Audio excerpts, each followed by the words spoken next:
Hello, ഇന്ന് ഞങ്ങളെ നാട്ടിലെ ചിമ്മണ്ടി നീലകേശി ക്ഷേത്രത്തിൽ ഉത്സവത്തോടനുബന്ധിച്ച് അഗ്നിക്കാവടി പാൽക്കാവടിയൊക്കെ ഉണ്ട്.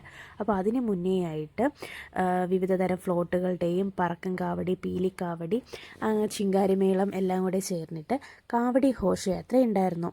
അപ്പോൾ ഘോഷയാത്ര ഞങ്ങൾ വഴിയിൽ വെച്ച് കണ്ടിട്ടാണ് ക്ഷേത്രത്തിലേക്ക് പോയത്. ഞങ്ങൾ ക്ഷേത്രത്തിലെത്തി കുറച്ച് സമയം കഴിഞ്ഞപ്പോൾ കാവടി ഘോഷയാത്രയും ക്ഷേത്ര സന്നിധിയിൽ എത്തിയിട്ടുണ്ടായിരുന്നു. അപ്പോൾ ഘോഷയാത്രയെല്ലാം ക്ഷേത്രത്തിലെത്തി കുറച്ച് കഴിഞ്ഞപ്പോൾ തന്നെ അഗ്നിക്കാവടിയും തുടങ്ങിയിട്ടുണ്ടായിരുന്നു. വർഷങ്ങൾ കൊണ്ട് ക്ഷേത്രത്തിലെ അഗ്നിക്കാവടിയും പാൽക്കാവടിയൊക്കെ നടത്തുന്നുണ്ടോ എങ്കിലും ഞാൻ ആദ്യമായിട്ടാണ് അഗ്നിക്കാവടി കാണുന്നത്. അപ്പം 4 പേരാണ് ഉണ്ടായിരുന്നത്. അപ്പോൾ കുറച്ച് കഴിഞ്ഞപ്പോൾ അഗ്നിക്കാവടി തുടങ്ങിയിട്ടുണ്ടായിരുന്നു. നല്ല തിരക്കുണ്ടായിരുന്നു. ഞങ്ങൾ അഗ്നിക്കാവടി കണ്ട് കുറച്ച് കഴിഞ്ഞതിന് ശേഷം അവിടെ നിന്ന് തിരിച്ചു പോന്നിട്ടുണ്ടായിരുന്നു. പാൽക്കാവടി കാണുവാനായിട്ട് നിന്നില്ല, കാരണം മോൾ ഉറങ്ങിയിട്ടുണ്ടായിരുന്നു. അതുകൊണ്ട് ഞങ്ങൾ ഉടൻ തന്നെ തിരിച്ചു പോന്നു.